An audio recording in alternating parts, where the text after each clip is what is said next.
session, and this is a series where we invite industry leaders to speak about the specific opportunities in the area of AI, data analytics, IoT, and ABG.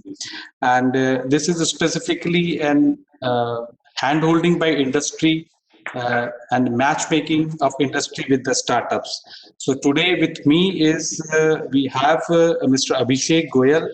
Abhishek Goyal is a senior IT consultant, leader, and executive, having 23 years of experience with Infosys Limited, which is a $13 billion company. Currently, he is the global IoT practice head role, serving Fortune 500 global customers in the field of industrial IoT, Industry 4.0, consumer IoT, smart workspace, smart product, operational technologies, MES, MOM, MPS, LIMS, contact center, unified collaboration, PLM, ALM, CPQ, knowledge-based engineering. So lot of new jargons, words we are going to learn from Abhishek. He holds the US patent also, and author many white papers. He is an alumnus from Excelari Jamshedpur and an IIT Kanpur. His BTech in mechanical engineering. And with me is Shri Subodh Sachan. He is Director Innovation, STPI headquarter, and he is also the MD and CEO for STPI Next. He is an IIT Roorkee alumni and a very energetic person. He's spearheading the COE initiative in STPI, and really giving a lot of inputs to make them successful. So Neuron is one of the COE that has come up at Mohali, and Abhishek ji is also a very energetic part of Neuron, because he is one of the key member in our PMG also. So I would like to invite Shri Subodh Sachan sir for his initial address. Thank you, Ajay, for inviting me again on this platform, Neuron Speak. Neuron Speak, as you described, it's an opportunity. It's a platform which we have created within Neuron Center of Excellence, which is our flagship center of excellence in the northern half of our country. This center of excellence is probably one of the biggest center of excellence STPI established, and I think we are in the process of making it operational as soon as possible. Because of COVID, certain things got delayed, but we had good set of startups which have joined, which are joining the program, which have joined the program, which will soon be joining the program. And from the fact that the key areas which this center of excellence is focused upon is very all those are on the cutting side of the emerging technologies, whether it is AI, which you said, whether it is IoT, which you said, or whether it is data analytics part. All these technologies we are looking forward a lot of startups to get incubated inside Neuron, and also leverage not just Neuron Center of Excellence, which is but also other Center of Excellence STPI establishing. And probably, as I've been told today, Abhishek ji is going to talk about more on industrial IoT and what is the use cases, and as a practice head. So definitely, I look forward to listening to Mr. Abhishek, and it has been we had multiple interactions in past. So I'm sure his viewpoint in terms of what opportunities do exist across the digital space, but also in specific to the industrial IoT would be which startups would look forward to. And these such events is where we we are bringing industry experts to speak and share their experiences, but also share insight in terms of where startup ecosystem should focus upon, while we build other capabilities in terms of having a right market connect and various aspects. Coming back to industrial IoT is it's a very wider space in which there is a lot of solutions happening. In fact, just before this call, I was on call with the Singapore agency, which is which is a innovation cell of Singapore government called ESG. Again, we were discussing about what are the opportunities which do exist if we talk about country India and as a Singapore. Industrial IoT is one of the one of the area which they have also shown a strong interest in terms of what we can do in collaborative way. We will soon be having a joint innovation program with the government of Singapore and government of India, where STPI would participate from government of India side and from government of Singapore side. This agency of ESG, which is the agency, will participate. We are thinking to have two clear focuses in this particular joint innovation program or call for innovation. One is the industrial IoT, and the second is around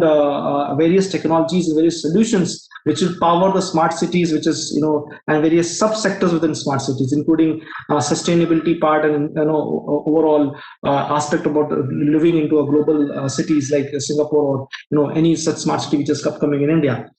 So there is a lot of opportunity, and the platform which we are creating within Center of Excellence will be an excellent opportunity for the startups to come participate, innovate for problems of their own which they identify, where we will enable the market, or we are also going to work with concept of paid POCs, where we will bring these government agencies and government departments to identify their problems and work with startups in that sense, and that's where we are moving forward. So again, I welcome Abhishek ji on the platform. Apologies for the delay in starting the program. I think that's what our team will work further on the same, that we do not get into such delays, because getting 90 minutes of your time is something which is great. So with that, I hand it back to Ajay, and Ajay, please carry forward. Thank you so much, sir, for your guidance. And I would request Abhishek Goyalji to go ahead with his presentation on digital opportunities for startups.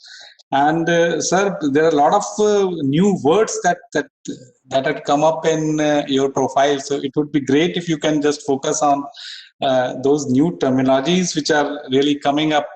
And I think due to this COVID, there are now a lot of opportunities exist for automation, and SMEs are really looking for these opportunities. So your address will really help them to gear up for the new opportunities and understand how the market is moving now. So over to you, sir.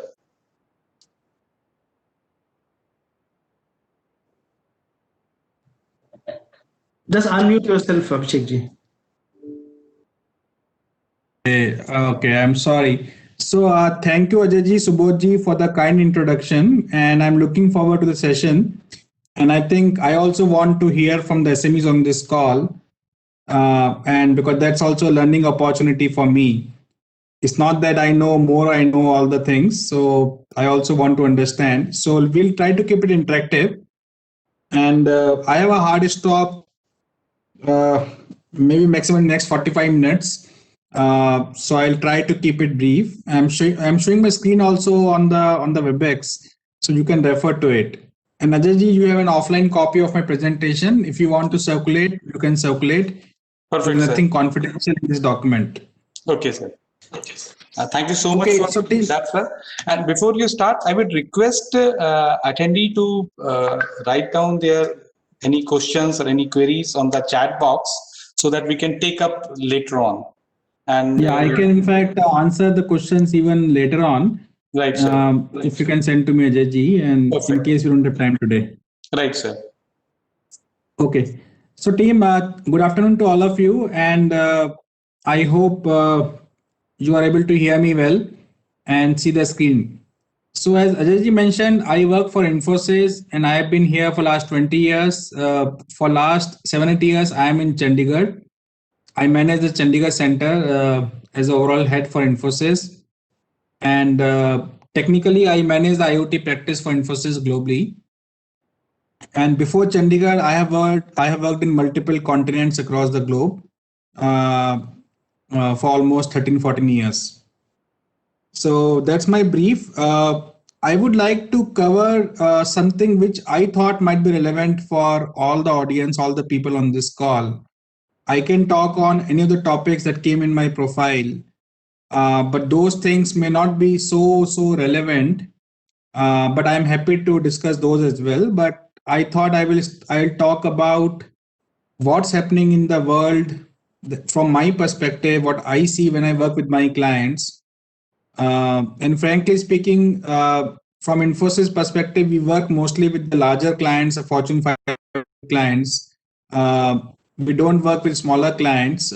So I may not have a full perspective of how the smaller clients think and how they are shaping up their demand. But based on whatever observations I am having as an IoT practice lead, I can tell you what I'm observing, and you can probably take some cues, right?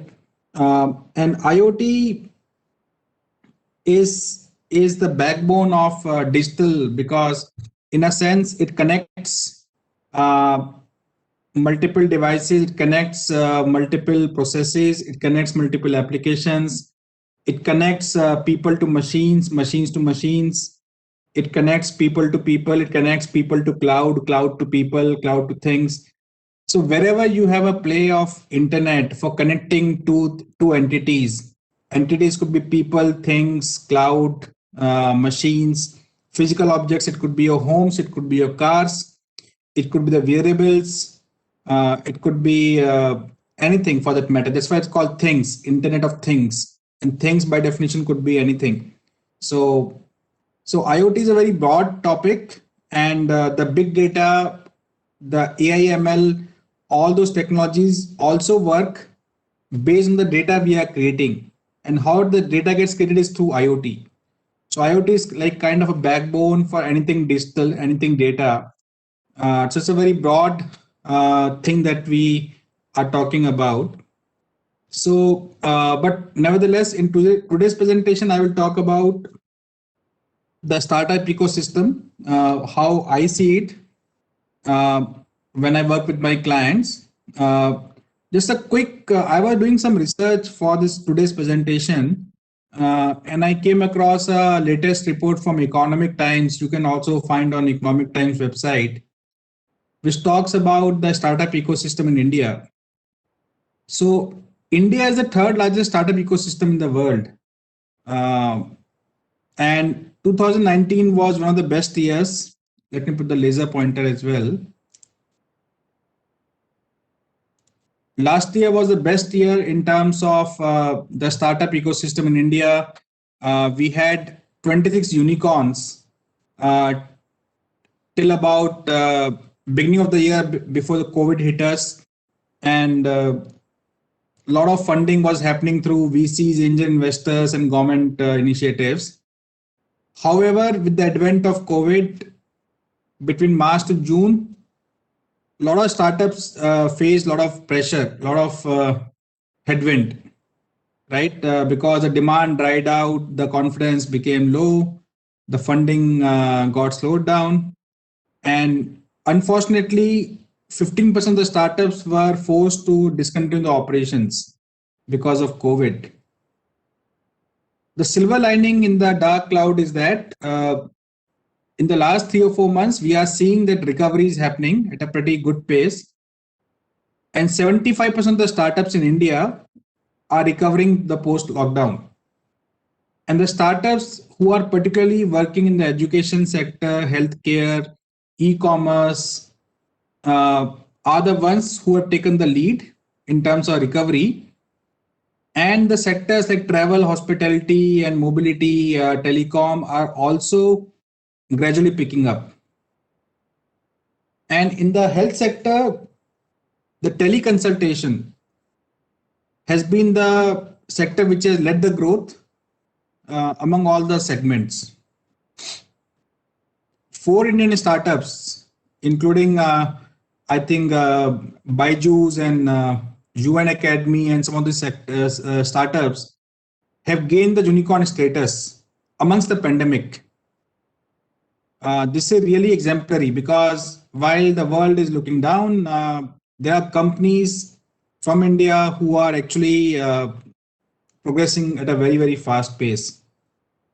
And startup ecosystem is also creating a lot of direct and indirect jobs, almost 35 lakh jobs we will have coming through the startup ecosystem. So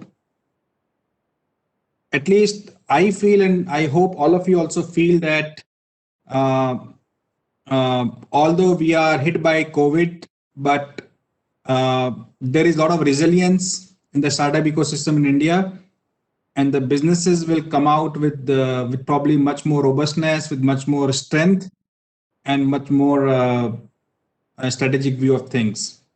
And I hope and wish that all of you also succeed despite the current situation.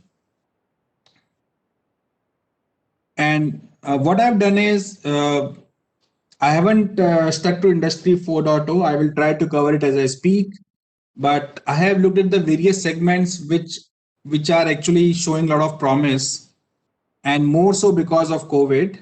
And I thought I will share some ideas which I am having in my mind and which I am seeing coming from my clients. And maybe all of you can look at these and see if something makes sense. You can pick up an idea from here. If you have an idea, you can probably look at some more improvements from this slide deck and see how you want to capitalize on this. So I will try to cover more of the scenarios, the business use case on the left, and what technologies typically come into play when you look at the system orchestration of these use cases. So as all of you know, vaccine is almost there.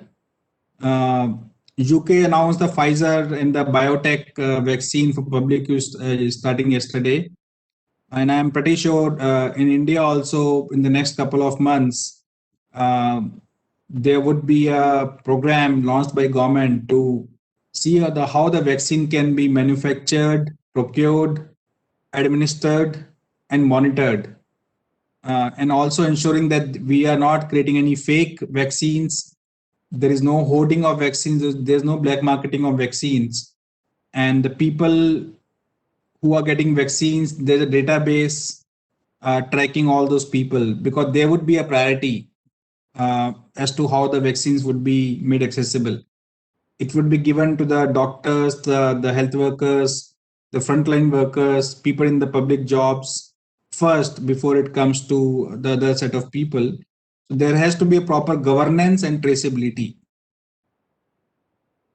There has to be a logistics as well around the cold chains, the transportation, because they require a particular minimum temperature, minus 50 degree or something on those lines, right? And how do you track who has been given the vaccines and who has recovered? And in case there's a side reaction, in case the vaccine is not working, how do you monitor the progress of these things so that the pharma companies can look at different recipes for the vaccines as they go along? So I think this itself would be a big focus area for the entire country, for the government as well as for the private enterprises, and obviously the health departments, the hospitals, entire machinery of pharma, medicos, manufacturers, supply chain people, the doctors, nurses. So how to bring all these things together? So this is something which will require a lot of IT and digital technologies to bring all these things together, right? So in terms of that, you guys can look at how to have solutions for the various segments of this ecosystem, as I mentioned. So blockchain can be a big technology you can use for the provenance to prevent any fake batches, to trace it back to the origin of the vaccine, the components, right? You can use open source technology to create applications or apps uh, to monitor the vaccine management. So anybody who gets the vaccine in a Arogya Setu kind of a app, you track that person against the Aadhaar ID, and you mark a tick box against that person. This person has got the vaccine, right? So that there is no misuse of those vaccine, because there would be a constraint at least initially. Again, for transportation, how do you track the vaccine transportation from the origin to the end consignment? How do you ensure the cold chain is also being established, and there's a proper traceability. How to ensure there is no forfeiting, there is no batch ID mistakes. There are automated alerts going to consignees, and right again, blockchain, mobile, and web app will become very important. So, and putting the entire schedule for vaccine administration itself is a big task. So again, in that context, a lot of mobility applications, web applications would be required. And for transportation, when you have RFID, you can always look at IoT solutions wherein uh, the sensors can throw data around the transportation status, and that all can be tracked in the cloud, right? So basically, in a nutshell, this is one big area which I think will open doors to a lot of digital solutions. And you guys can look at maybe 1, 2 use cases, few areas, and quickly build up something which the people can use. And I'm pretty sure there would be a good market for these kind of very, very pointed solutions. And speed is the key here, because these things we would require starting, let's say, Jan. We can't wait for 6 months. So you quickly need to develop something, find out who can actually look at these kind of solutions. Is it for the hospitals? Is it for the pharmacy? Is it for the public administration? Is it for the city administration, or is it for the patients and doctors? So depending on the persona, you can have different kind of solutions. Any questions here? Does it make sense what I'm speaking? Yeah, perfect, sir. So I think these are the use cases which are in demand right now, because yesterday also I was also seeing the news, because it is expected that a lot of fake vaccination will come, and people will try to earn unethically. So I think the technology can really plug this problem. So it's good. Yeah. So I think please go ahead, sir. Yeah. Okay. So other use case, it's in the healthcare segment again. It is particularly relevant for the people who are physically challenged, people who are a little bit immobile, maybe old age people, or people who are in remote areas. And this use case is coming a lot in the Western markets, and maybe it will also come up in India, at least in the urban cities. That there should be an automated monitoring of the temperature, the SpO2 oxygen levels, the pulse, the basic parameters. So you wear a device on your hand, like a watch or something, which will measure the basic vital parameters, including like I know Apple Watch has come out with they can even do a ECG while wearing the watch and transmit the report to doctors or your physician.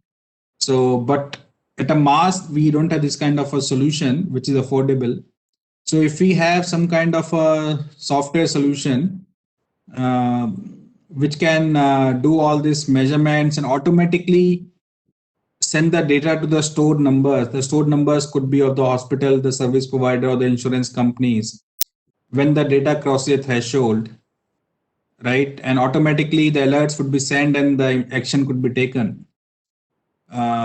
So this is again one use case which you can look at. And typically, the variable OEMs would need these kind of software embedded solutions which can go into their hardware device. So you can probably explore some of these things. And there are multiple parameters that we want to actually measure. Temperature, oxygen levels, blood pressure, pulse,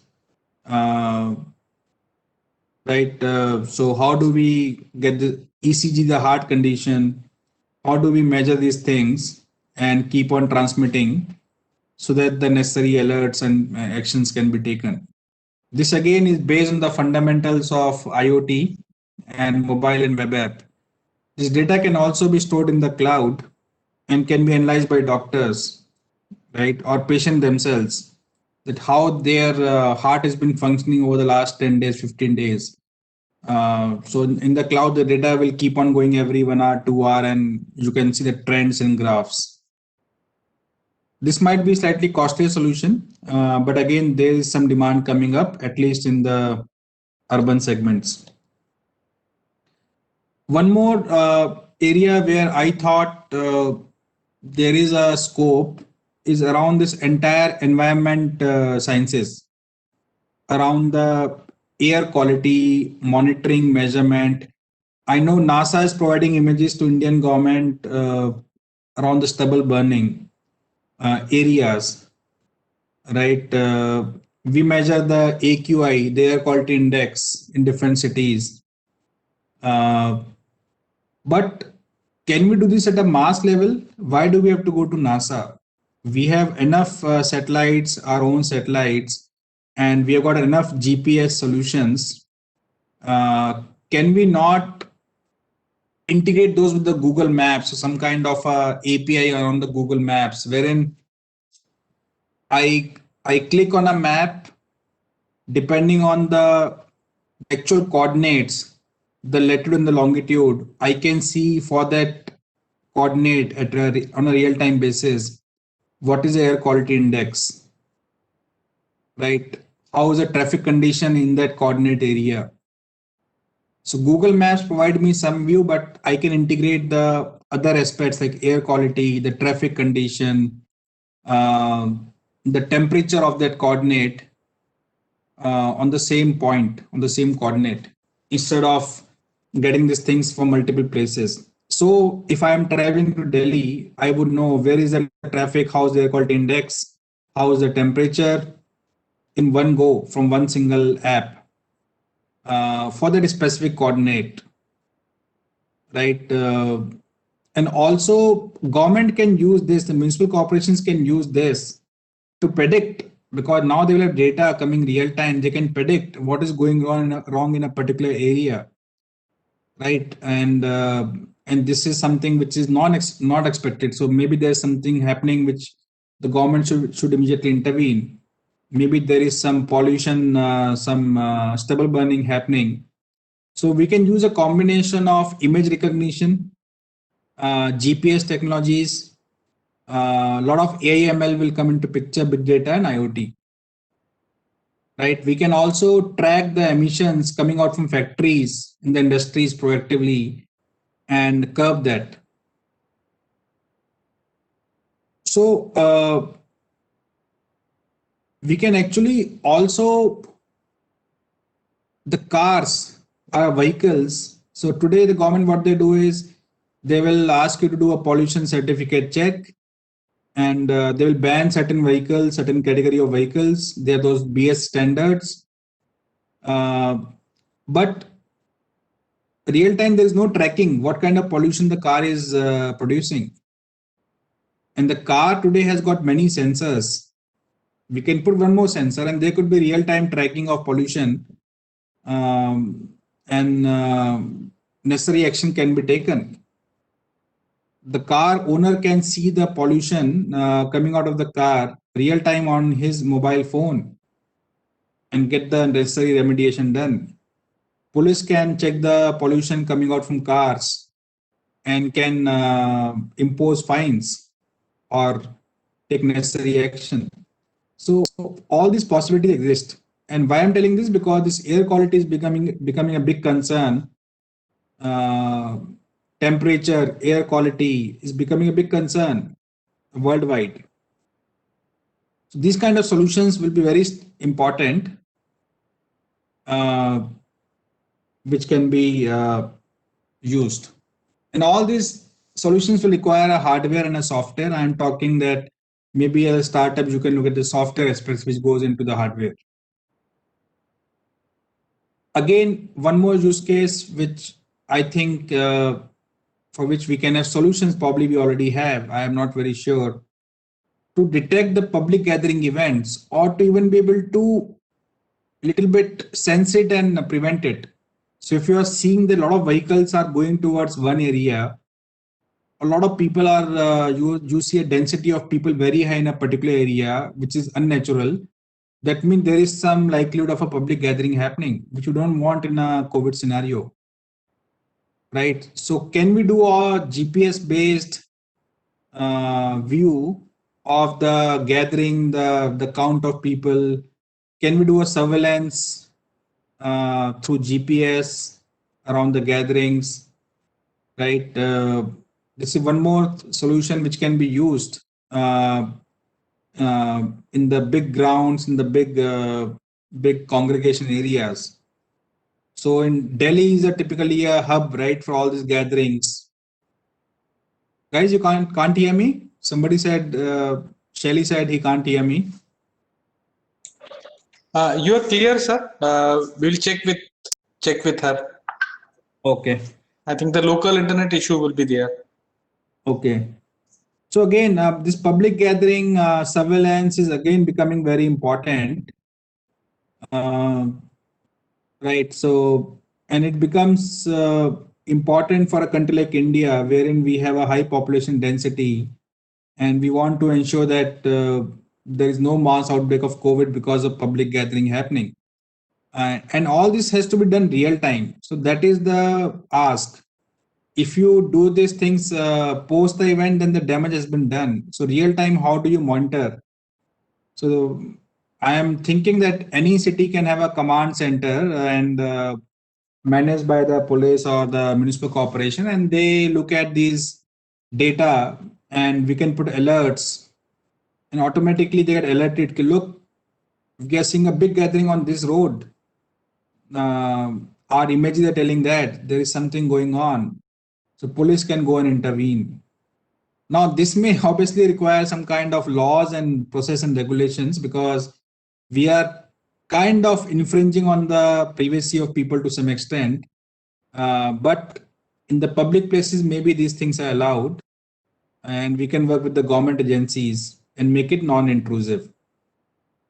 So our cameras have become much more cheaper, smarter. Our cameras can actually detect a lot of these things, and we have something called a OCR solution, optical reader solutions we have, which can convert the images into bytes, and we can run the our AI ML algorithms on top of the images, and make sense out of it.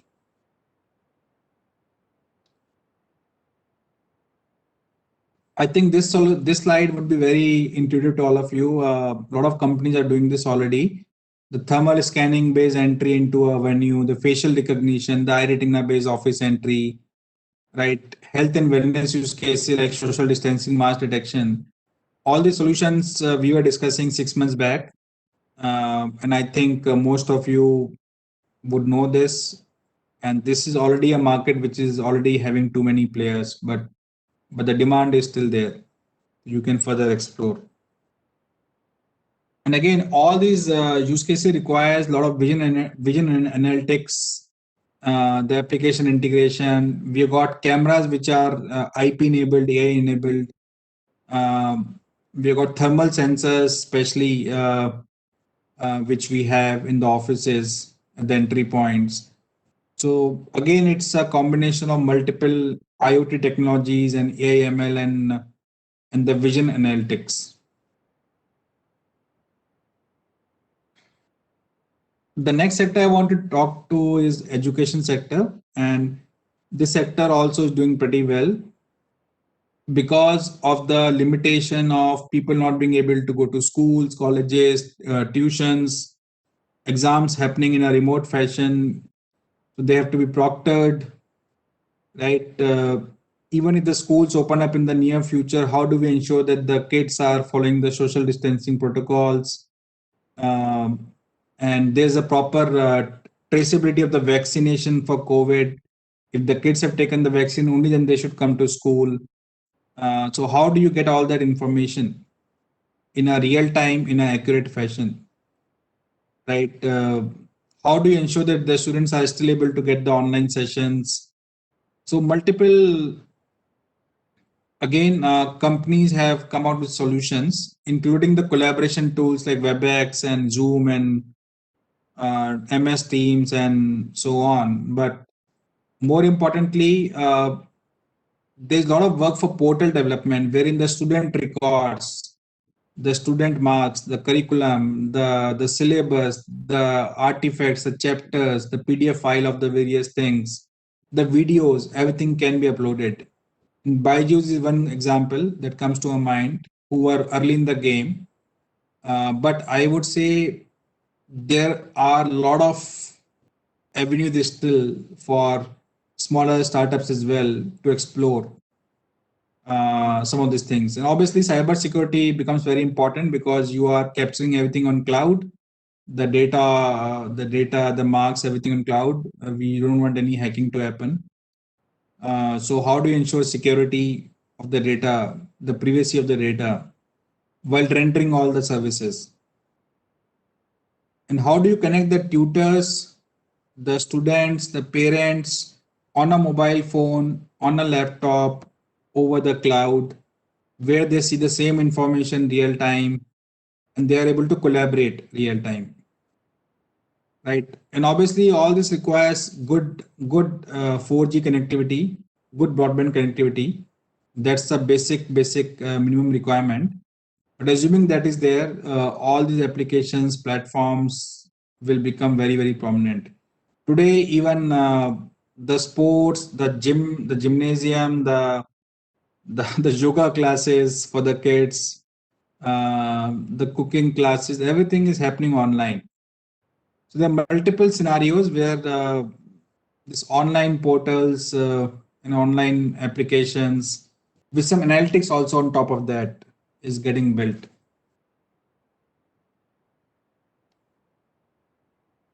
In the banks and financial services, or if you apply for a credit card, how do you onboard the customers digitally? How do you make a new customer in a bank without calling the customer actually to the bank?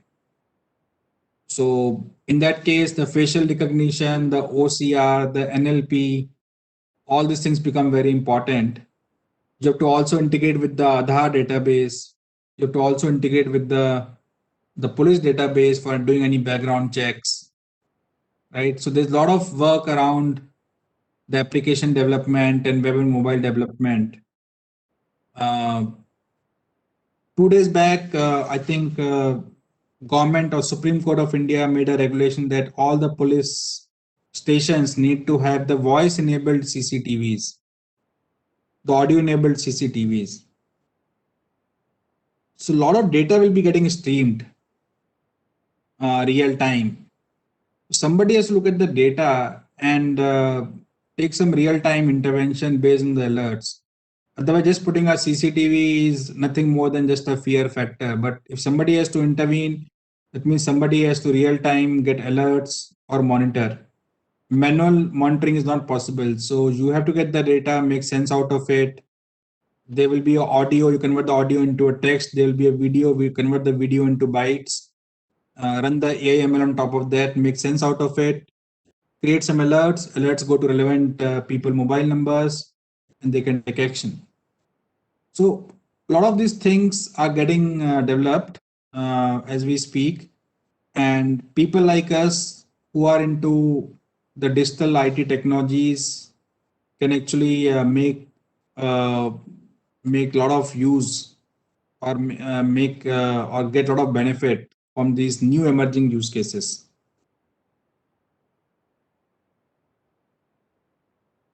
Electric vehicles, again, a big focus of Indian government and worldwide in the context of sustainability. Again, a very important. Just give me a second. I have a call at 3:30. I just need to push it out by 15 minutes. Just give me a second. Informing my team.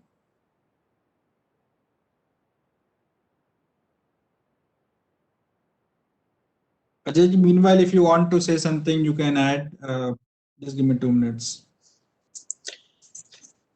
In fact, sir, just to add on is we recently had an NGIS pitching So the areas that you are talking about, some of the startups has really pitched in. So one guy has pitched in for this hand bands, which can really monitor your oxygen level, which can monitor your heart level. So it is very good and even it has an mic. So based on the way you cuff, uh, the watch will tell you it will predictive that you have COVID or not. And the one startup that we had is based on drones. They are taking the images of highways, and they are monitoring the qualities of the highways and how the work is being progressed. It is automated by them. And in fact, the government of Maharashtra gave them a very big order to these startups, which were incubated at our place. Was there were around 400 location where there need to be have an underpass and overpass over the railway crossing. If you do it manually, that would take around 2 to 3 years to complete the your survey. But this thing can be done very fast using drones, and can be planned in a meeting room with desktop with all images and all that. So these are the kind of applications which are really come up, and startup are taking use for these opportunities in the current time. The other thing that you really told is very important, that speed is now very essential. So this is the time, if you can come up and execute your idea in a fast manner, that is very important. And you rightly said ki what we need today, if you come up with that solution by tomorrow, it will be of no use. So speed is very important. So startups are now, Yeah, Jaji. now taking opportunities of these areas. Yeah. Yeah. Thank you, Jaji. Can you hear me? Yeah, I can hear you, sir. Okay. Thanks, Jaji. So, team, one more area which will gain a lot of importance is electric vehicles over the next 4 or 5 years. And in that context, there are a lot of things which have to go in the car as core electronics and core chemical engineering and core mechanical aspects. That obviously is a different engineering solution altogether. But from IT perspective, is we can actually bring a lot of IoT solutions in the play.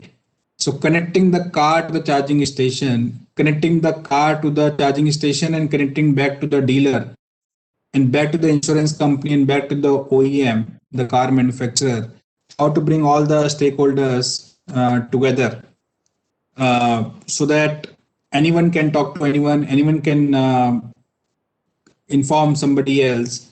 So car is on the road, is running out of battery, they want to find the nearest charging station. So automatically the car is the driver gets information and he gets the navigation path to the nearest charging station, right? That could be one thing. Or the car has come to a halt and there's no station nearby. Automatically the car sends a signal onto the cloud, from the cloud to the dealer, and the dealer sends some emergency repair, or he sends a spare battery or whatever, right? So the multiple scenarios which you can actually work on involving the IoT solutions, basically connecting the car to the various other ecosystems. Battery life. So battery charge is one thing, battery life is another thing. So battery, what is the life left? What's the residual life of a battery? That will be a function of the chemicals, the various other chemical parameters of the battery, right? Today, there is no way to predict that. You only know the current charge, but you don't know the current residual life. Suddenly battery will die, and then you will go to a shop and then they will say, "Boss, this battery is gone." They'll do some testing. They'll put some diodes and all and check it out. Look at the pH value of the water and do something. Why there can't be automated alerts showing the parameters, the chemical parameters of the battery, based on which the driver or the owner can take some action, right? So all these things will become important in the EV world. The use cases are emerging as we speak, but every car manufacturer is looking at electric vehicles. And autonomous, I'm not talking, maybe because that's probably more than 5 years out in India, at least. In the Western world, Tesla and all these companies are already experimenting, but in India it will take time. But EVs is something which is a reality. There's a lot of push from the central government as well. So we'll have to start thinking of solutions around the EV ecosystem.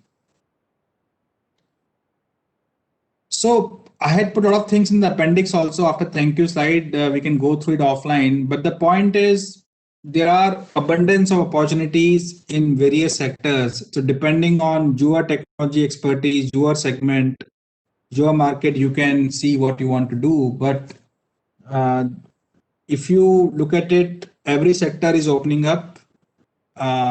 Companies are investing in the technology in a big way because they don't see technology as an enabler, they see technology as the core for running their business. To the extent that our chairman, Mr. Nandan Nilekani, says that in next 5 years, car would be a software on wheels. that's the characterization is then for the cars. Cars would not be a mechanical, electromechanical, electrical equipment. It will be a software on wheels because it will have millions of sensors, zillions of lines of software, all talking to cloud. Maybe without a driver also next 10 years, and transporting people, and all driven by image analytics, AI, ML, IoT, cloud. So that is going to be the future, right? So the point is, we are in an industry which is going to get more and more important, and will always remain relevant and will always grow. There could be temporary setbacks, like we had in COVID, but our industry is so important that the industries can't survive without the IT solutions. So we should take a lot of confidence from this and look for opportunities and make the best use out of it. But obviously, the speed is the key. Secondly, don't look at trying to develop everything and then trying to sell it.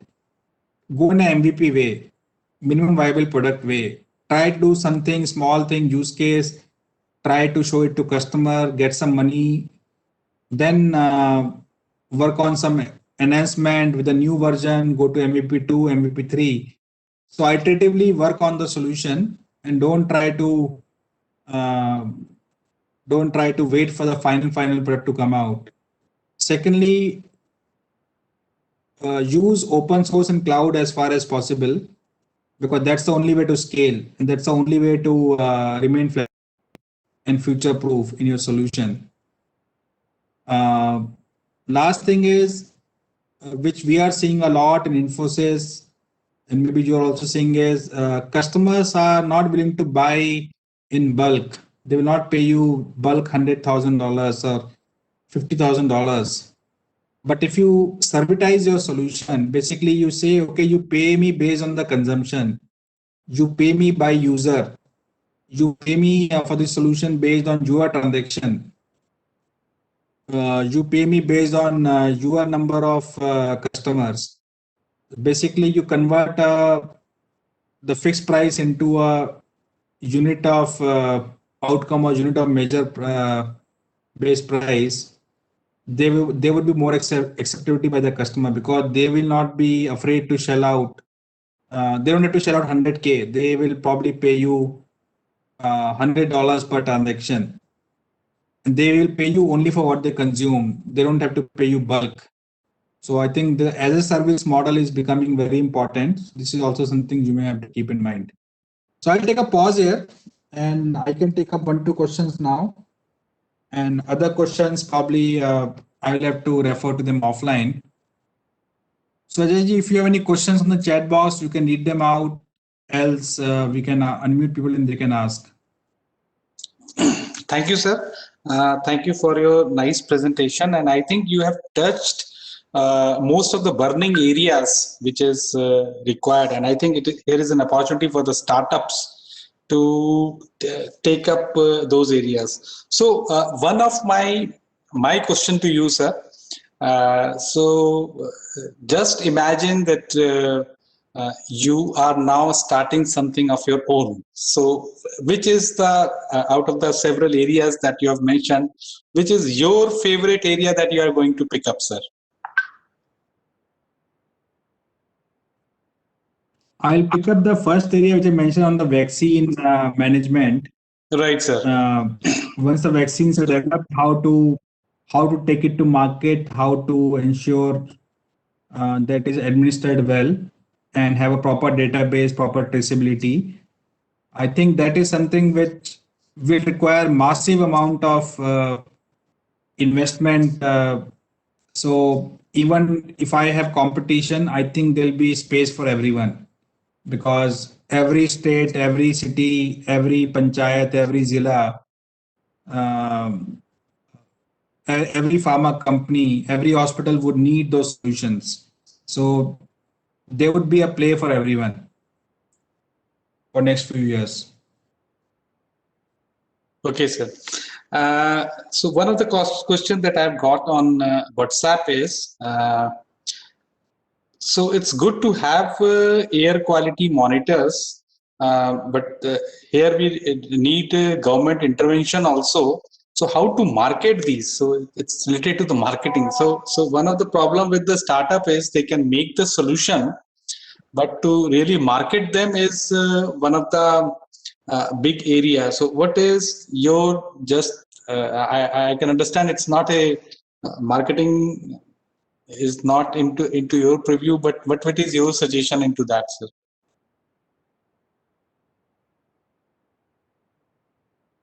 Yeah. So I think my view is that just selling the air quality monitors is not the entire solution. That's just a piece of equipment with some software. We have to show the entire roadmap to the government or the state government or the city administrators. Monitors will only monitor the data.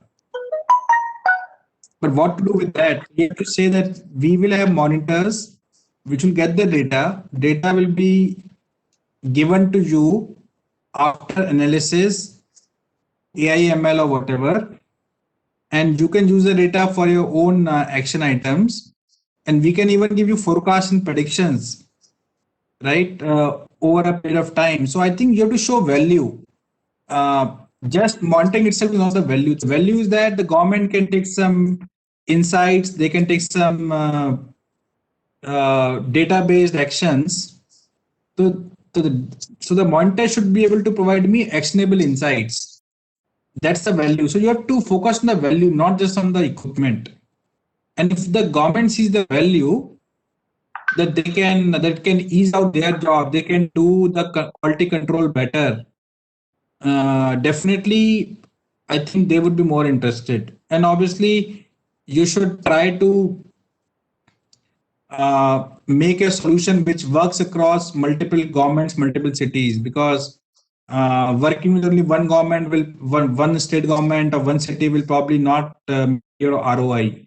You will have to make a solution which is generic enough, at the same time scalable enough. So Okay, sir. always sell the value, don't sell the equipment, don't sell the solution. Talk about the business value out of the solution.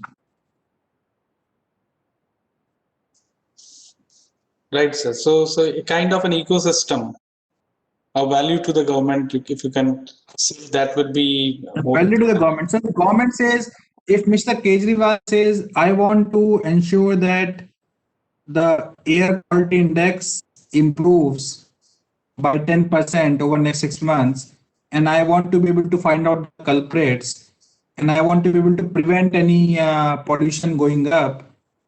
Hey, can you give me a solution? With me, these three things. Solution Montes is irrelevant. He wants those three outcomes to be enabled. So talk on those three outcomes, and those three outcomes will not just be a function of monitor alone. Those three outcomes would require a comprehensive solution. So in that case, maybe 2 or 3 startups need to join hands and give a combined solution to government. With the government, so if they see the outcome that they want to achieve being given to them, they will definitely be interested. But if you just throw a solution which is part solution and you're not able to show the value or the benefit, I think there would be resistance. Okay, sir. And also, my view is that our topmost government brass probably are more interested as compared to going to the lower channels. So I think directly we should go top down, in my view, because they are the public face. They have committed to people, right? And they also want to look good in front of people. So if you go to Mr. Kejriwal, he will probably be more open as compared to going to his lower level ministers or IAS. Right, sir. Right, sir. You're absolutely right in that sense, sir. So we have one of the Neuron startup which is onboarding with us is Mr. Karan Garg, and he is working on an IoT solution which can automate the furnaces. So it's help in saving a lot of energy, because furnace use a lot of electrical energy. So his question is Infosys working with startup in IoT space in any way? We are working with startups. So we have a startup fund in Infosys. So what happens is, but we work very selectively. So startups have to give an idea, make a presentation to our panel, Infosys own panel, and we have earmarked certain funds for the startup ecosystem. And then it works like pretty much like you. We get some equity in the startups and we support them through infrastructure, some funding, some people expertise, and all that. And the startups can use the Infosys name also when they're selling their solutions. And Infosys will support them in all possibilities. Yes, so we have a process for startup ecosystem in Infosys, but it's very, very selective. I don't see many startups. We have very few startups, but those startups are really very, very unique in their solutions. Right, sir. And so it can possibility there, it can be explored. Yeah. Okay, sir. Thank you so much. And sir, when I had a discussion with you, you were telling of some kinds of IoT labs also you have developed in Infosys. So do startups have access to those labs? Yes, we have a lot of IoT labs in various centers, but we haven't opened them up to our startups unless they are our own startups. Okay, sir. So let's say if a startup becomes part of Infosys ecosystem, then we open up those labs to them, but we don't open it up for any general use. Okay. So I think any other question from the attendee? So just type in the chat box, please.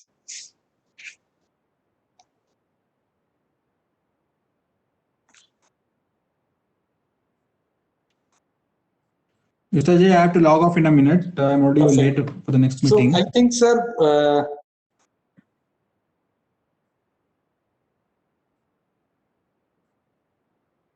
let me check if. So I think, sir, what I will do is I will share your presentation with the Neuron startups and our startups which are incubated in our facility. And if I get any questions, I will send you offline on the mail. So if you get time, it will be great if you can reply them. And sir, I'm thankful for your time for this nice presentation. And I think when the times get normal, we will have you hosted in our conference hall or in our auditorium, so that it becomes more interactive. I know virtual is the new normal, but it is somehow a bit restrictive. So when you have one-to-one interaction, it's more energetic. So we look forward that this vaccinations will come very soon, and we again have the similar kind of interaction again. So, sir, thank you so much for your time, and we'll look forward for connecting you for more interacting sessions in future times, sir. Thank you, Mr. Ajay and Mr. Subodh and team on the call. Very nice talking to all of you. Unfortunately, we could not talk much. I kept on talking. Okay. But hopefully we'll get some opportunity to talk face to face. So till then, Perfect. goodbye. Have a great weekend and all the best to all of you. Thank you. Bye. Thank you so much, sir. Thank you so much. Thank you. Bye.